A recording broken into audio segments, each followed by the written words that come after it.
ఉన్న బంగారాన్ని విడిపించి ఆ రోజు ఆన్లైన్ రేటుకే మేము కొంటాం. Sharma gold company. మూర్తి అవధాని గారు, నమస్కారం గురువు గారు. ఓం శ్రీ మహాగణాధిపతయే నమః. రేపటి భీష్మ ఏకాదశికి ఉన్నటువంటి ప్రత్యేకత ఏంటి గురువు గారు? భీష్మ ఏకాదశి రోజు ముఖ్యంగా ఆచరించాల్సిన విధి విధానాలు ఏంటి అసలు? భీష్మ ఏకాదశి గురించి మనం తెలుసుకోవాలి అంటే అసలు భీష్ముడు ఎవరు అనేటువంటి విషయం కూడా మనకు కావాలి.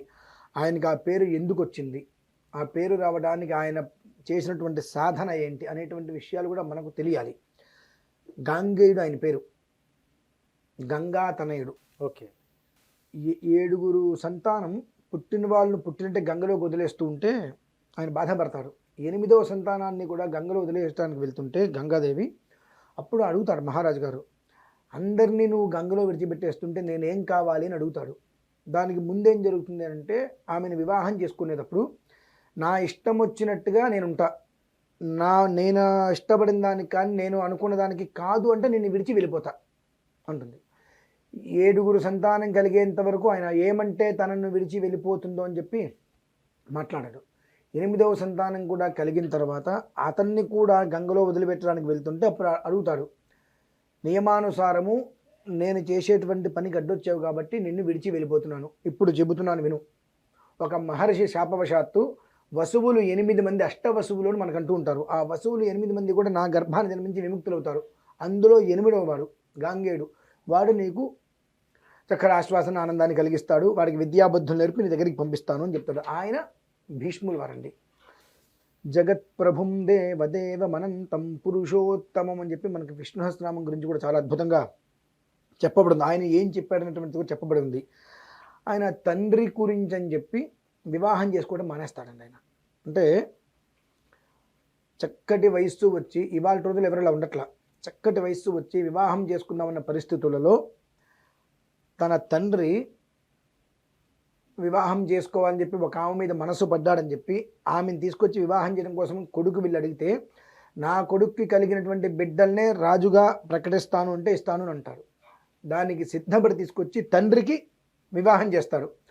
ఆ సమయంలో ఈ క్షణం నుంచి నేను రాజ్యాధికారాన్ని కానీ వివాహాన్ని కానీ వదిలేస్తున్నాను, నీకు నమ్మకం కలగడం కోసం భీష్మ ప్రతిజ్ఞ చేస్తున్నాను అంటాడు. నేను క్లుప్తంగా కొంచెంగా చెప్పుకుంటూ వస్తే మనకు సరిపోదు ఈ తరం. భీష్మ ప్రతిజ్ఞ చేస్తున్నాను అంటాడు. ఆ రోజు నుంచి ఆయన భీష్ముడుగా ప్రసిద్ధి చెందారు. ఆయన భీష్ముల వారు. ఓకే. ఆయన అసలు పేరు గాంగేయుడు, భీష్ముల వారు. ఆయన మరి భారత యుద్ధం అన్నీ మనకు తెలిసిందే. ఉత్తరాయణం కోసం ఆయన ఎదురు చూడటం కానీ అవన్నీ తెలిసిందే. అయితే మనకు అసలు విషయంలోకి వద్దాం.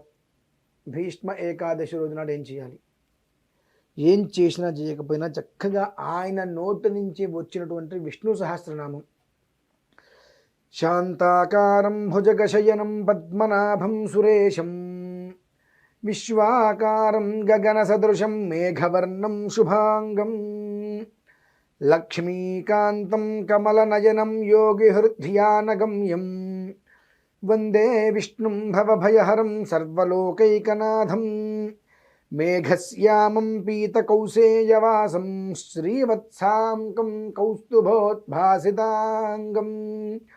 పుణ్యోపేతం పుండరీకాయతాక్షం విష్ణుం వందే సర్వలోకైకనాథం అనుకుంటూ చక్కగా విష్ణు సహస్రనామ స్తోత్ర పారాయణ చెయ్యండి.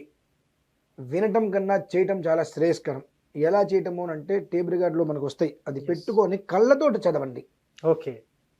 ఎందువల్లనంటే అస్య శ్రీ విష్ణోర్దివ్య సహస్రనామ స్తోత్ర మహామంత్రస్య శ్రీ వేదవ్యాసో భగవాన్ ఋషి అనుష్టుప్ ఛందః శ్రీ మహావిష్ణు పరమాత్మా శ్రీమన్నారాయణో దేవత అమృతాంశూద్భవో భానురితి బీజం దేవకీనందన స్రష్టేతి శక్తి ఉద్భవ క్షోభనో దేవ ఇది పరమో మంత్ర శంఖబృన్నందకీ చక్రీతి కీలకం శార్ంగదన్వాగదాధర ఇత్యస్త్రం రథాంగపానిరక్షోభ్య ఇతి నేత్రం త్రిసామాసామగ సామేతి కవచం ఆనందం పరబ్రహ్మేతి యోని రతస్సుదర్శన కాల ఇది దిగ్బంధ శ్రీ విశ్వరూప ఇది ధ్యానం. ఇలా ఎన్నో అక్షరాలన్నీ కూడా వృత్తాలతో కలిసి ఉంటాయి. ఇవి మనం నోటితో చదువుతున్నప్పుడు చాలా అపాక్షరాలు వస్తాయి. ఎస్, అవును. కనుక చదవాలి. ఎలా చదవాలి అంటే మనం బాలమిత్ర చందమామ పేపర్ చదువుతూ ఉంటాం ఎస్, అవును, కళ్ళతోటి. అలా ఒక చక్కగా విష్ణు సహస్రనామ స్తోత్రాన్ని పెట్టుకొని దాన్ని అనుసరిస్తూ చక్కగా పుస్తకం పెట్టుకొని మొత్తం ఒక 20 నుంచి 25 నిమిషాలు పోనీ ఒక అరగంట పడుతుంది. ఇంత పెద్ద జీవితంలో ఒక అరగంట సమయం కేటాయించలేకపోతామా? అవును. ఒక అరగంట ఆ ఫోను, ఆ వాట్సాప్ అవేవో పక్కన పెట్టేస్తే చక్కగా ఒక అరగంట కూర్చొని వినగలిగితే అది ఆ అరగంట విష్ణు సహస్రనామం అనేటువంటిది పూర్తయ్యే లోపు ఒక అద్భుతమైన వైబ్రేషన్ శరీరంలో కలుగుతుంది.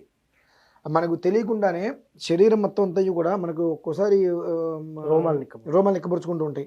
అటువంటిది వచ్చి ఏదో ఒక శక్తి మన దగ్గరికి వచ్చింది అనేటువంటిది ప్రత్యక్ష అనుభూతి పొందుతారండి. ఓకే, ఈ మంత్రం చదివితే విష్ణు సహస్రనామం మొత్తం అరగంట ఉమ్, అంటే మనం చదువుతున్నాం అనేటువంటి విషయం మనకు తెలిస్తే మందికి తెలియక్కర్లా. ఓకే, సన్నగా యూట్యూబ్లో ఎక్కడొక్కడ విష్ణు సహస్రనామం పెట్టుకొని దాన్ని అనుసరించి చక్కగా విష్ణుమూర్తి ఫోటో ఎదురుకుండా ఉంటుంది, దీపారాధన చేసుకుంటాం పెట్టుకొని ఓ చేతిలో ఒక తులసి దళం మాత్రం పట్టుకోండి. ఓకే, తులసి దళం, ఒక తులసి దళం పట్టుకొని చక్కగా అయిపోయిన తర్వాత విష్ణుమూర్తి పాదాల దగ్గర పెట్టేసేయండి. ఓకే, ఈ విష్ణు సహస్రనామం పూర్తయ్యే లోపు ఖచ్చితంగా వాళ్ళ శరీరంలో ఏదో ఒక దేదీప్యమానమైనటువంటి ఒక శక్తి ప్రకాశించినట్టుగా ఒక్కసారి అలా విరుచుకుంటారు.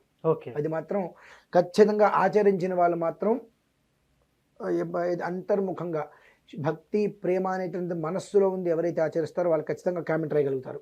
ఓకే, ఇది నేను చేశానండి, ఇదే రకంగా నేను ఆ అనుభూతిని పొందాను అని. ఎందుకంటే అంత చక్కగా చెప్పబడింది అందులో.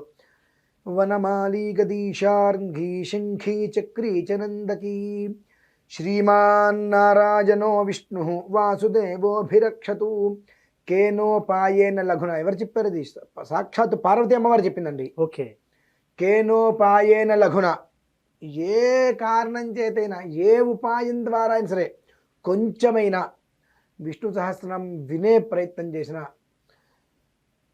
పఠ్యతే పండితైర్నిత్యం శ్రోతుమిచ్చాం అహం ప్రభో, దానికి వచ్చేటువంటి వైబ్రేషన్ శక్తి అంతా ఇంత కాదు. అంటే ఎట్లా, నువ్వు ఏ రకంగా అయినా చెయ్యి, తెలిసి చెయ్యు తెలియక చెయ్యు, ఏదో ఒక రకంగా చెయ్యు, ఆ ఒక్క శక్తిని మాత్రం నువ్వు అనుభవిస్తావు అనేటువంటిది పార్వతీ అమ్మవారు చెప్పింది. కాకపోతే ఏమిటి అంటే తెలిసి చేయటం తెలియక చేయకపోవడం అనేటువంటిది 10 మంది కోసం కాదుగా. అవును, మన మనస్సాక్షికి మనకు తెలియాలి. ఆ విధానాన్ని అనుసరించినప్పుడు ఆ ఒక్క విష్ణుమూర్తి వారి నుంచి వచ్చేటువంటి ఒక్క శక్తి, మనము తిరుమల ఏడుకొండల స్వామి వారి దగ్గరికి వెళ్ళి గర్భాలయంలో ఈశ్వరానుగ్రహం వల్ల అనుకోకుండా ఒక 4-5 నిమిషాలు నించోగలిగితే ఆ రోమాలు నిక్కుపరుచుకుంటే చూడండి, అసలు ఈ జన్మ గది చాలు తండ్రి అనుకుంటాం. సుప్రభాత సేవ తీసుకున్నప్పుడు ఒక్కోసారి యోగం ఉంటే కొంతమంది లోపలికి తీసుకెళ్ళిపోతారు. ఆ స్వామివారి దగ్గర తీర్థం కూడా ఇస్తూ ఉంటారు. ఆ యోగం కలిగినప్పుడు వాడు అనుకుంటాడు, ఈ జన్మ భగవంతుడా చాలు తండ్రి నాకు అని చెప్పి. అంతటి యోగం అయితే ఖచ్చితంగా రేపటి రోజు చక్కగా విష్ణు సహస్రనామం అనేటువంటిది వింటూ ఎంఎస్ సుబ్బలక్ష్మి గారిది ఉంటుంది. ఆ గాత్రం కూడా చాలా అద్భుతంగా ఉంటుంది. ఆవిడది పెట్టుకొని అదే విధానాన్ని అనుసరిస్తూ చక్కగా చూస్తూ ఉంటే ఆవిడ చెప్పేటువంటి స్వరాక్షర పదవర్తవర్ణ మాధుర్యం,